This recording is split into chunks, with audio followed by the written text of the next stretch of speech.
today we're going to talk about, the various supplements for use in improving your immune resilience in these challenging times, and also talk about, some of the lab tests that increase your risk with this as well. But this has been a very frustrating time, I think, for myself and Dr. Lewis, and in terms of what we are trying to communicate to people. Before Thanksgiving, and Dr. Lewis knows one of these individuals, had a colleague who was 50 years old, and one of my health coaches that I worked with, her husband was 73, and they contracted the virus, and after about 5 weeks in the ICU, didn't make it. But the frustrating part about that is, having known these individuals for at least 3 years, and obviously talking to them about what I do, and they know very well the benefits of it. None of them actually got their labs drawn, and when told about the effective supplement regimen, it was just really not taken to heart. And my health coach, of course, back in March, I immediately told her all of the different things that she should be taking, and she started taking them. And she could never get her husband to do it. And again, as a result, the bad things happened. But she, of course, became positive, and basically had no symptoms at all. So she was, obviously distraught about the loss of her husband, but she was thankful that she listened, and, the different information that I sent her, she took to heart.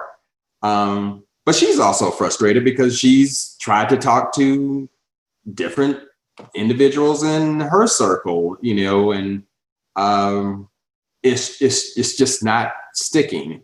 So anyway, I think, we really just need to keep hammering it home, and talking to people, and having people ask questions, especially for those who are interested. So, we'll start with, some of the baseline supplements. So obviously vitamin D is, at the top of the list. The vast majority of the world population is low in vitamin D, and there are numerous studies that show that having low levels of vitamin D increase your mortality quite significantly. A normal, so-called normal level of vitamin D3 is between 30 and 100. But as you guys know, we always look at what is optimal, no matter what we're doing. So that optimal number should be somewhere between 60 and 80. And if you don't test, you really don't know.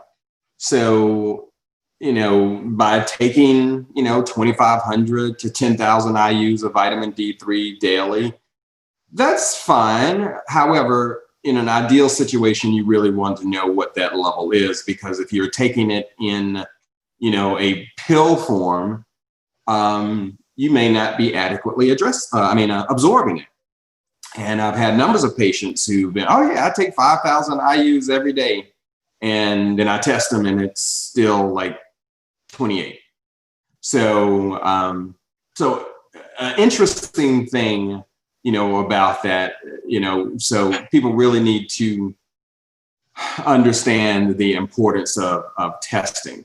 So of course, vitamin D, has many attributes in terms of its, in enhancing the immune system.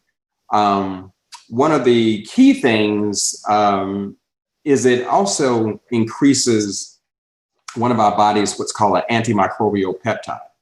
And that particular antimicrobial peptide is designated LO37. And I'm also, certified. I did a certification program in peptide therapy. So, and there are a whole host of those out there that have very interesting efficacy across a whole host of disease syndromes and so forth. But The interesting thing about that antimicrobial peptide is it is totally dependent on adequate levels of vitamin D. That the vitamin D is critical. And without testing, you really don't know where you are. The other thing about vitamin D is, of course, it enhances the body's ability to absorb calcium. Now, obviously, that's important for bone health and teeth health and what have you.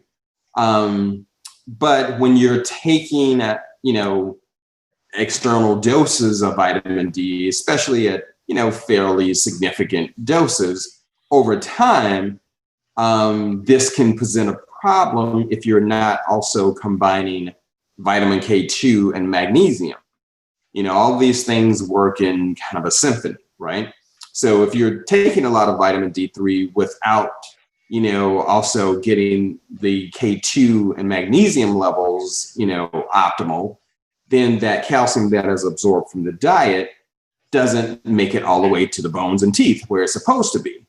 And that calcium actually ends up in your arteries and in your kidneys and in, the fascia. So that's a big problem. On the one hand, when you go to an allopathic doctor and at least they're testing people, I don't know the incidence, but I've had several individuals who say, oh yeah, I had low vitamin D and the doctor gave me 50,000 IUs per week for 4 weeks, and so forth. But and nothing was said about magnesium or vitamin K2. And especially in women, when they are also,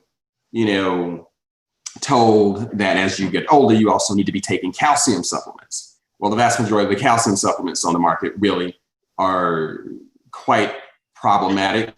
And that is also increasing calcium deposition in the arteries. So now you combine taking vitamin D3 and taking calcium, and you see in women a much, much higher heart attack rate. So again, just kind of trying to interject some of the other important attributes when it comes to this. Next would be vitamin C. And let me go back a little bit, because what we want to look at with this virus is basically trying to attack it from several angles. So we really want to, first and foremost, inhibit its ability from attaching to the ACE2 receptor in the body in the first place. So making your body resilient from that standpoint. We also want to enhance the body's ability to stop the replication of the virus, and we also want to enhance the immune system's ability to kill it or kind of keep it at bay, again, from multiplying and so forth. And, these various supplements that I'll be talking about, just work on various levels, some more so than others, but with the vitamin C, that's also critical for, white blood cell and natural killer cell, effectiveness and so forth. But, at low doses, it's not as effective. So in general, let's say as a maintenance, we want to be taking at least, say, 1,000 or 2,000 milligrams a day of vitamin C. And ideally, you want that in a liposomal form. Now, if one were to get symptoms, you really want to bump that up quite significantly, because, the studies showed over in Asia, where they're doing high dose IV vitamin C at 25,000 milligrams to 50,000 milligrams, in a 24-hour period, was quite effective at quelling, death from this scenario. So obviously everyone doesn't have necessarily access to IV nutrients and so forth. Although there are a number of locations around that do that, but at home you can do this, in high doses with powder, doing, let's say, 3 to 4 grams or 3 to 4,000 milligrams every hour or so until you reach what is called bowel tolerance. It's called a vitamin C flush. And once you got that bowel tolerance, then you would take that total amount and divide it, over every 4 to 6 hours. Alternatively, one can use liposomal vitamin C. Now, it's quite a bit more expensive, but it does not elicit the bowel tolerance, and you pretty much have very similar blood levels as if you were getting an IV. So, going to 5 grams or 10 grams or more of the liposomal vitamin C, again, if you were having symptoms, doing that, let's say, every hour, 2 grams or so every hour, or every couple of hours, depending on your symptomatology, because that helps, to quell the cytokine storm, which we all know is, that's taking you down a very, very negative pathway. So at all costs, we want to stop that process. And the other thing that's, kind of going back to these individuals that I knew, and they were both Caucasian, is really everyone needs to pull out all stops while you're at home to try to not go to the hospital, really, because they still don't get it by putting patients on ventilators, because that is not the process, the true process that's going on. Yes, the oxygen levels go down, but it's not a typical pneumonia type process. And unfortunately, that is not the adequate way to treat a patient. Now, yes, you can put them on, high oxygen levels and so forth, but they are still tending to put people on ventilators, unfortunately.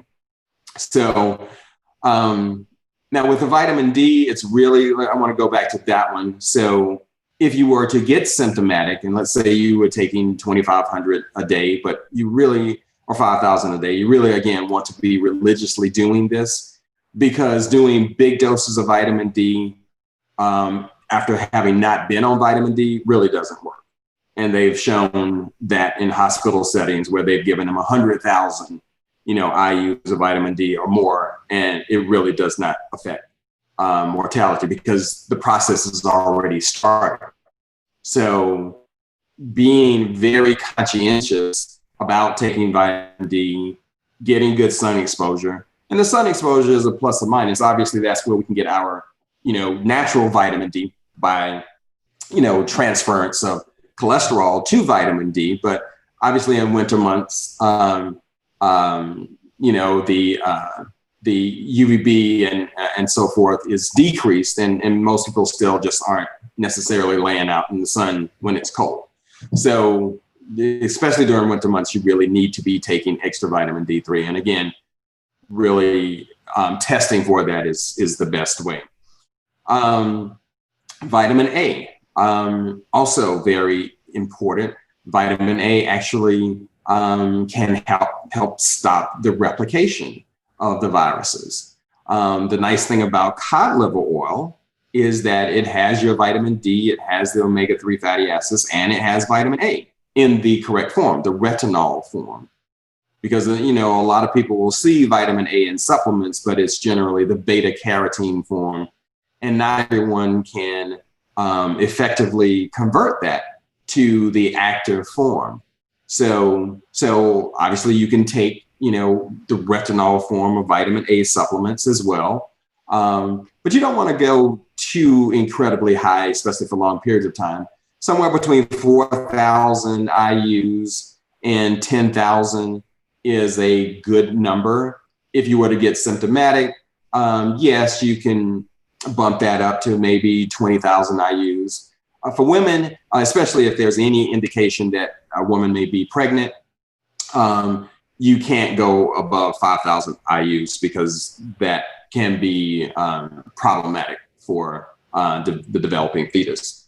But that's really, important. I mean, it still just goes back to the necessity of the nutrients in our diet, on top of, having, high blood pressure and obesity and cardiovascular disease and all of this.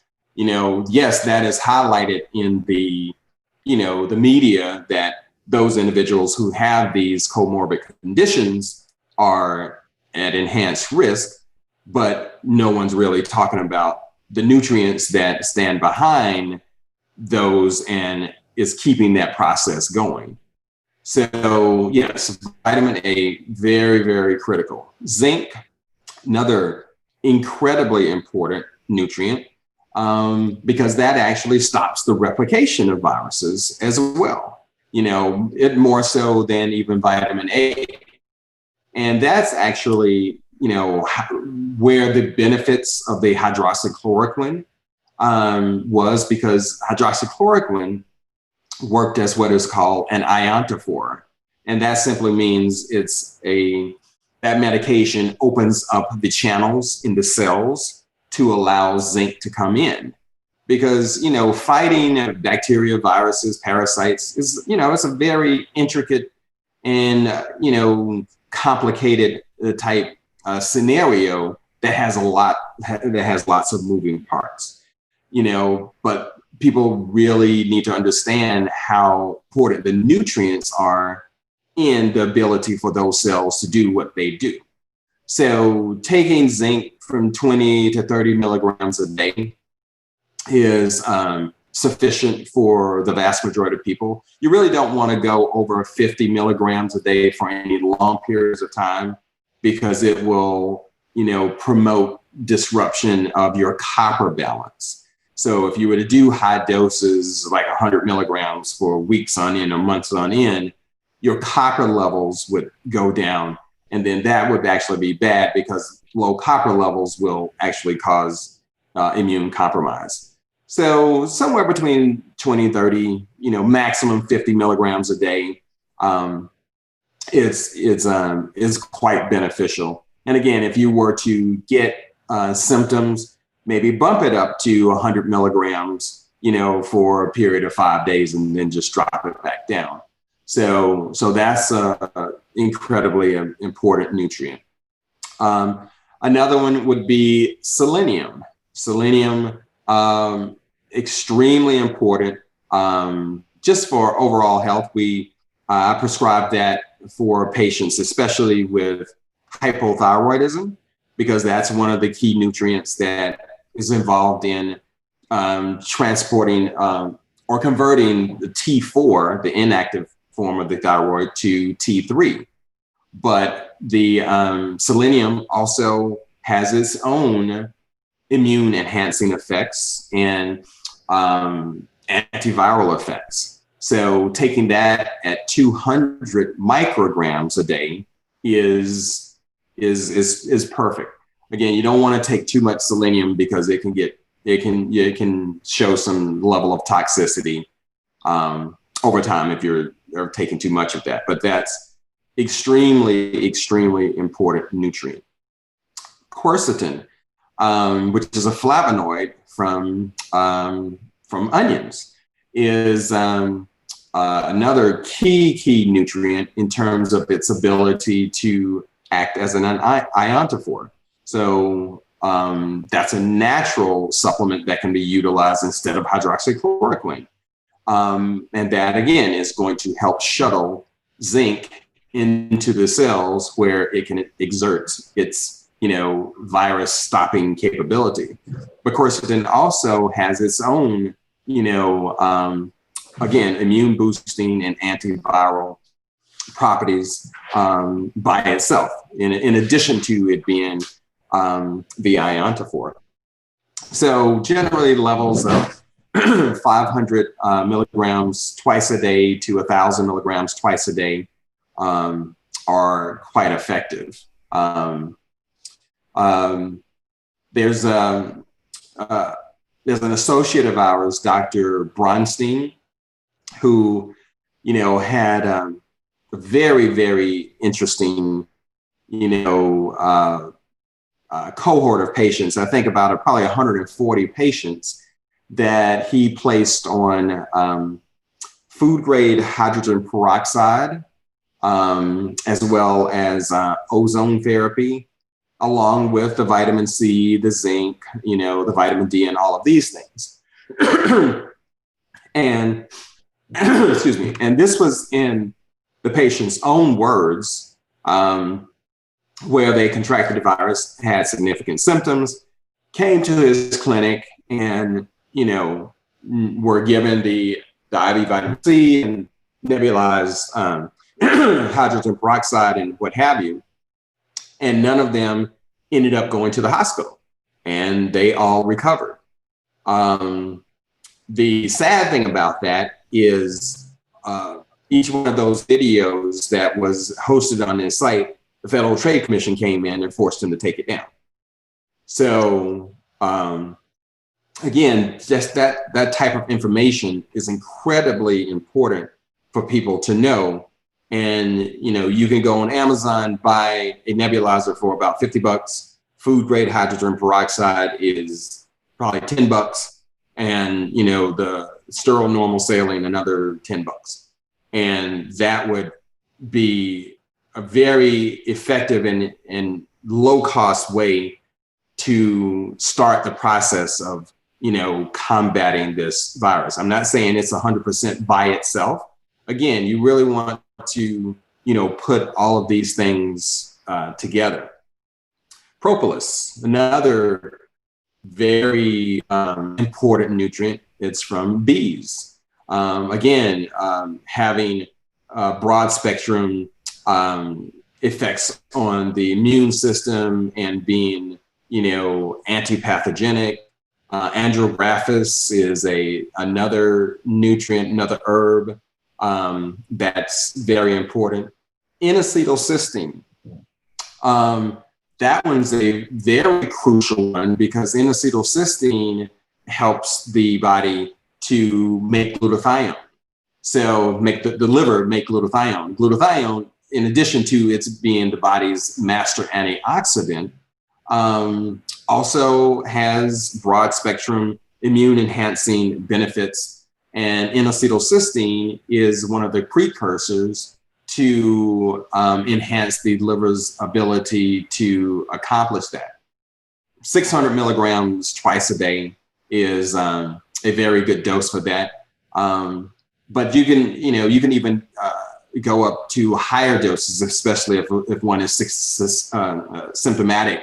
Maybe like 5 grams or 6 grams or 7 grams of that for a short period of time, because there are numerous studies that show the efficacy of N-acetylcysteine, because that is kind of consumed when the body is trying to fight something.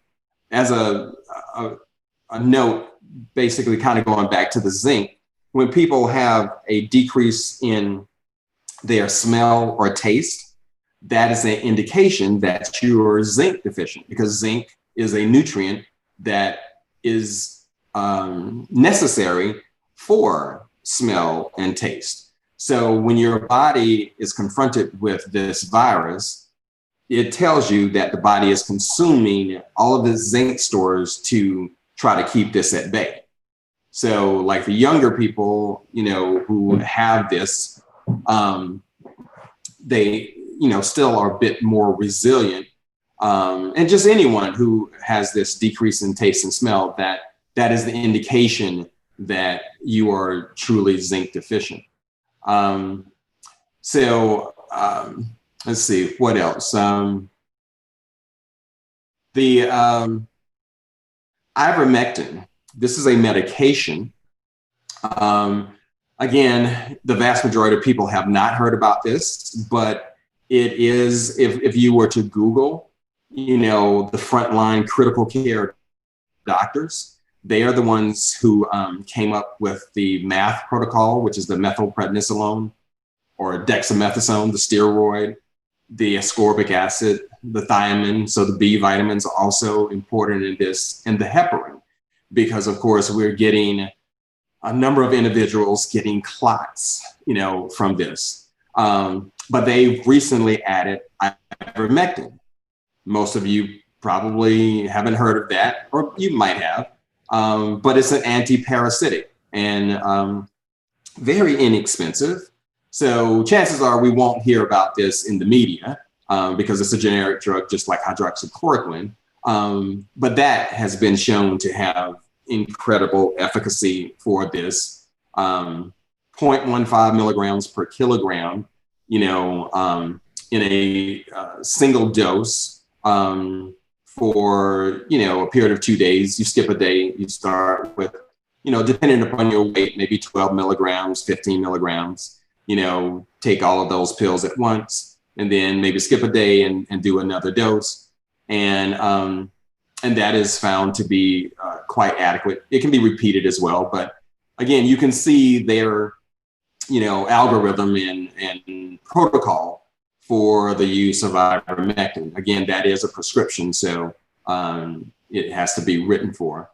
In the realm of, let's say, the peptides, thymosin alpha-1, thymosin beta-4, BPC 157, all very, efficacious in immune system balancing and antiviral, antibacterial efficacy.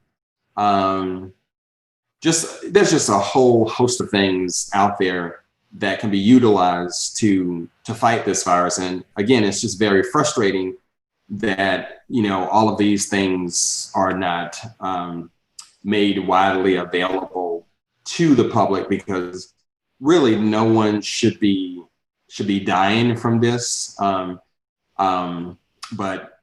there is a bigger platform, shall we say, that is being pushed in with the vaccines and so forth.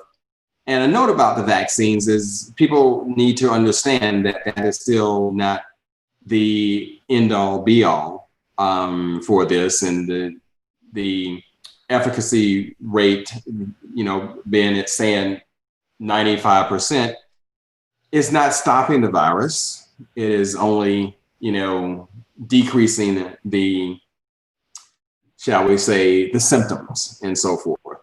So, people really just need to be more focused on building their immune system resilience to this. That's just the incredibly important thing.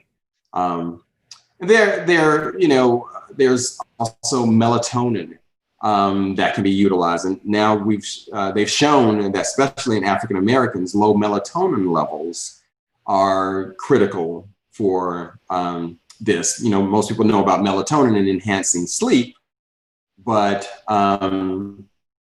it also enhances detoxification of the brain at night, and also, believe it or not, has antiviral properties. So yeah, those are just critical things to look at. Any questions so far?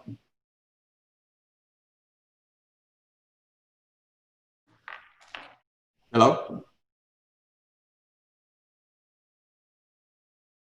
We're here, Michael. Oh, any questions so far? Nope. Okay, so now looking at some of your lab results, looking at homocysteine. So as you probably all know, that's an inflammatory marker that, we test for. So, and that is directly toxic to your blood vessels, causing inflammation there. So that, if that is high, in addition to increasing your risk for cardiovascular disease, it is also going to be critical for your journey down this pathway with the coronavirus. Same thing for C-reactive protein. And that shows,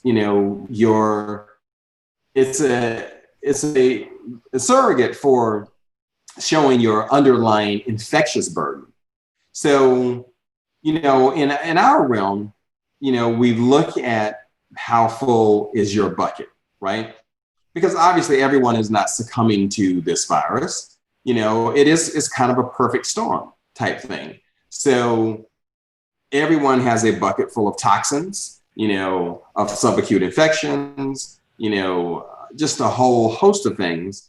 So we really need to look at basically what's in your bucket, and how full it is. Because, if it's a quarter full or a half full, you could just be going through daily life and, you really don't have any symptoms and you kind of breeze through everything regardless of what you're exposed to. But when it becomes 3/4 full and overflowing, then that one more thing that comes your way is going to express as a disease syndrome, or, in the case of the coronavirus, tip you over into that cytokine storm, because now the body is just totally discombobulated, basically, and is confused and can't handle that one more thing. So everyone needs to be very astute at decreasing whatever is in your bucket. The other, more important lab value is fibrinogen. We hear about all these individuals who are having clots and so forth. Fibrinogen is part of that clotting cascade, but a lot of us walk around with high levels of fibrinogen. So again, there are ways to address that, with natural supplements that can help decrease that level and decrease the stickiness of your blood. Same thing with high insulin levels and being diabetic. Having high hemoglobin A1C levels, that makes your blood stickier. So using supplements like serrapeptidase or nattokinase, that helps to naturally thin out the blood. There's another supplement called Aterosil. And that is shown, it's actually a variant of a Japanese seaweed. And it can help reverse coronary artery disease over time, but it also has mild heparin-like capabilities. So again, if your fibrinogen levels are high, you definitely want to be on some of those supplements, because again, that still puts you at higher risk. And now we have a lot of individuals who are exposed to this and they get over it, but they have what is called the long haul syndrome.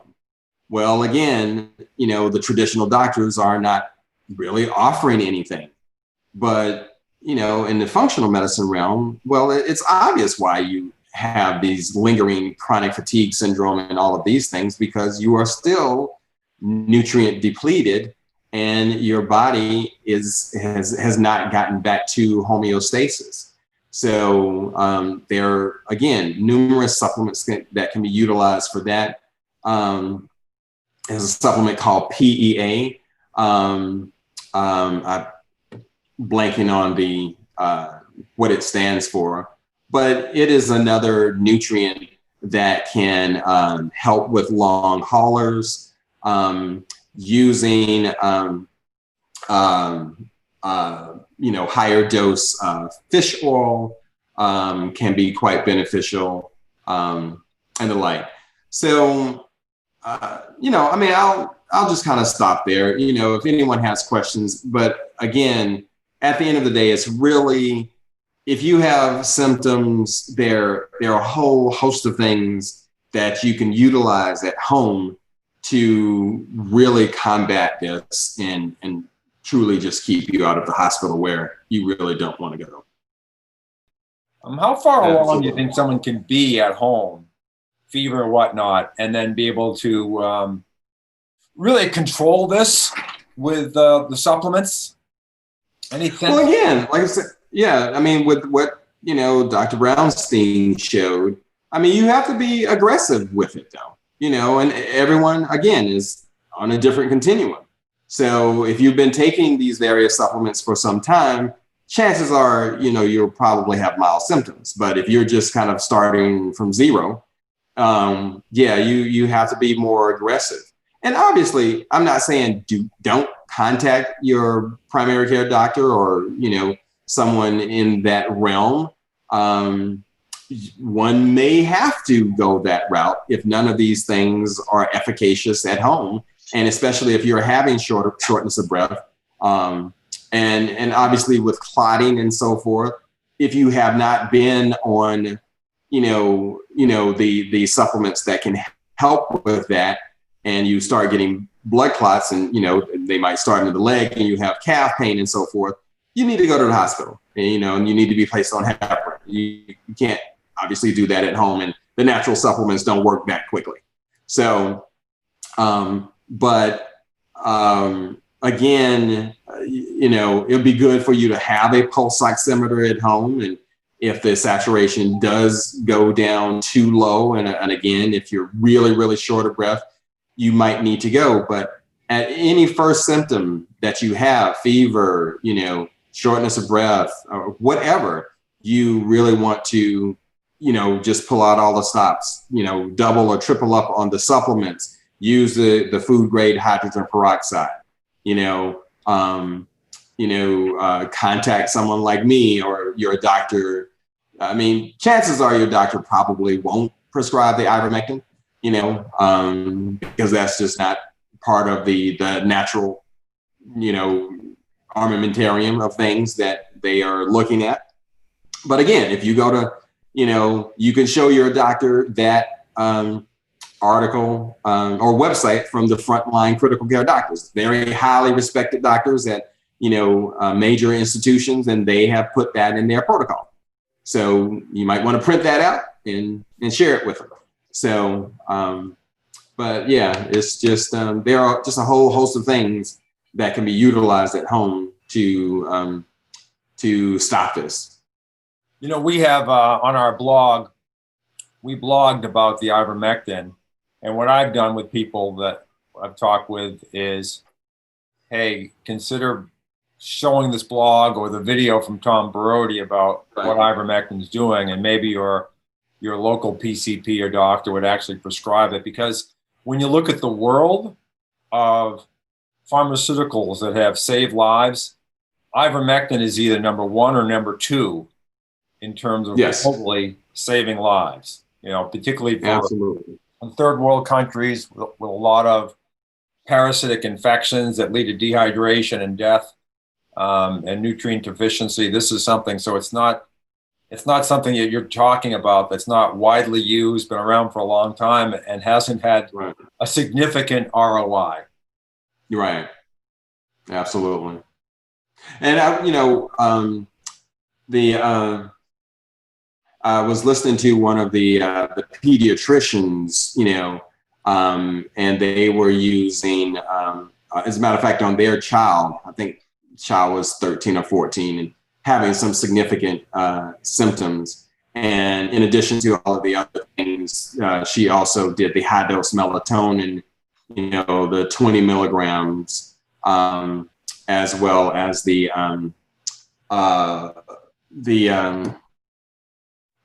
SPMs, the specialized pro-resolving mediators. And she found that was critical, because the SPMs are derivatives of fish oil. So, but they are extremely, extremely anti-inflammatory. So, and it actually stops inflammation. So she was, definitely under the impression that her child was starting to develop the cytokine storm. And she credits the SPMs and the high dose melatonin with breaking that for a 3-day period. The article that just came out that Richard sent me very recently in the last few days is that if you are obese, have a lot of fat, then your vitamin D levels will actually be a lot lower in circulation, relatively speaking. And I'm going to guess that the same is true for the other fat soluble nutrients. So anybody that is overweight really needs to be focusing on this, because what he seemed to indicate, I can't quite rationalize it completely yet, but is that your blood numbers may look the same, but the bioavailability of it may not be as high. And so those folks in that state need to take more of a supplement or more supplement. Oh, the other thing is, since 70 to 80% of our immune system is in our gut, if you have leaky gut, by definition, you also have some level of, immune compromise. Looking at the secretory IgA levels, like in a stool test, will tell us kind of, again, where you are on that continuum. But it has been shown, especially in the long haulers, that the virus can be, even if you are tested negative, they are finding that you, in certain individuals, you can still pick up this virus in stool. So, it's hibernating there. And again, since most allopathic doctors really don't do anything in terms of improving immune health when it comes to the gastrointestinal system, those people will continue to be behind the 8 ball. So, obviously using, probiotics, I'm big fan of Megaspore, which is a spore forming probiotic, using their prebiotic products, using their serum immunoglobulin, which will help boost the immune integrity in the gut, goes a long way, again, in providing that other barrier. So yeah, people need to know how important gut health, even if you're not having GI symptoms and so forth. But remember, when you have leaky gut, the gut itself might not be your weak link. So your skin might be your weak link. So now you have eczema or psoriasis, or your thyroid. Now you have hypothyroidism, again, from leaky gut, or your brain. Now you have Alzheimer's, Parkinson's, dementia. So that might be your weak link. So it's, you really have to kind of look at everything that is going on with you and see how these things are all interconnected and address them. But, the gut is really the center of the universe, and, death really starts in the gut. So making that, one of the main focuses of improving its health is extremely important. Well, early on in our series, we talked about mucus. And, mucus is very sticky. And what Dr. Trump taught me is, like, kids with fluoride toothpaste, it's like they should be rinsing their mouth. If they're using a fluoride toothpaste, they should be rinsing their mouth 3 times with warm water to get, so you're not absorbing the fluoride. But the point is getting that out. And part 2 of that is you produce 1.5 quarts of saliva a day that you're swallowing. So a pathway for the virus in is not just the respiratory, but also from the mucus absorbing the virus and bringing it to the gut. So if you're on a proton pump inhibitor or something of that, and your acid in your gut is not strong, then you're not digesting well. And I would say a detoxification pathway for the virus is digesting, if you will, breaking up the protein that forms the virus. So you're digesting protein into amino acids. You're probably digesting the virus in the same way, digestive enzymes, strong acid, things of that nature. So that's why the gut has to be front and center, like you said. Right. And yeah, I mean, the new studies are showing if you're on an acid blocker, this enhances your risk for getting this virus markedly. Now we know why, right? Yeah, absolutely. Adhering. On another supplement, the Biocidin throat spray that's a really cool product, because they have shown that, 3 sprays of that actually increases the IgA, the immunoglobulin A, in the throat. And obviously that is the nasal passages in your mouth are the main source of getting this virus. So by using the Biocidin throat spray, that's another barrier to increase the strength of your immune system. Right. Is that once again a formulation of herbals? Yeah, it's from Biobotanical Research. They're the ones who make Biocidin. Yep. So they have that throat spray. Interesting.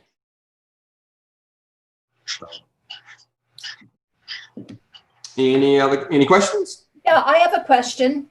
Sure. Is there a particular saturation rate, your oxygen saturation rate, which below becomes dangerous, or is it more dependent on whether you have shortness of breath and symptoms? Well, I mean, the doctors would probably tell you if you're below somewhere 90%, again, you just need to alert them. But, people have been lower than that. Again, what this virus is doing is it's uncoupling the ability of your hemoglobin to carry oxygen, and it's releasing iron. So, and ferritin, which is again one of the mechanisms of why it can cause someone to be to generate these blood clots, and so forth. So the supplements that I was, the whole host of supplements help prevent that. But if this is already occurring, then yeah, I mean, a saturation below 90%, yeah, you probably need to start being concerned about where this is taking you. But again, just being very aggressive, with the nebulized hydrogen peroxide and so forth, and getting those natural supplements up, the high dose vitamin C and all these things can be quite beneficial. The other thing about N-acetylcysteine is it actually decreases mucus production. So that's one of the really big problems, with this virus, especially with people on the ventilators. It's just this thick mucus production that is inhibiting oxygen exchange as well. And what about the glutathione, liposomal glutathione? Yeah, so liposomal glutathione, I like the one from Quicksilver, and that's amazing to utilize. I take glutathione every night. I take a lot of different supplements. I take N-acetylcysteine. Yeah. Do you think one's better than the other, or does it? Well, I mean, N-acetylcysteine versus glutathione? Yeah. Well, I mean, N-acetylcysteine, is an amino acid that helps your body make glutathione, right? Yeah. So that as a baseline, you should be taking. But, taking the liposomal glutathione, just boosts things, a bit higher. Okay. I utilize that on patients, especially, when we're trying to make detoxification, especially like of mold, mycotoxins, and heavy metals. So N-acetylcysteine as a baseline is okay, but to enhance things, then that's where the liposomal glutathione would come in. All of us, again, you still have to kind of think about what is your toxic load? How efficient is your liver? Looking at your, liver enzymes, and again, making sure they're optimal, because they could still be within the quote unquote normal range, which can be double of what the range is. But in the optimal, category, like those numbers should be somewhere around 15 or 18, in the, SGLPT and SGOT and so forth. So when they're like 30, they're still kind of in the normal range, but that tells you that your liver is struggling from, the liver is the main detoxification organ in the body. So it has a whole lot to do. So still got to go back to what is your toxic load? So, and in those individuals, you really want to, do things like milk thistle, and dandelion root. And, I like calcium D-glucarate. That's another, supplement that, helps, with the detoxification pathways and so forth. So, but then, just a whole host of things. You just gotta, that's where it becomes more individualized depending on where someone is. Adrenal dysfunction, another key thing, because, when your cortisol levels are off, that actually controls secretory IgA. So you have adrenal dysfunction, and low cortisol levels, you're also going to have low secretory IgA levels. Even on the really low side or the extreme high side, So again, that compromises our immune system. People think of just stress, but they don't equate, stressed out adrenal glands to immune support.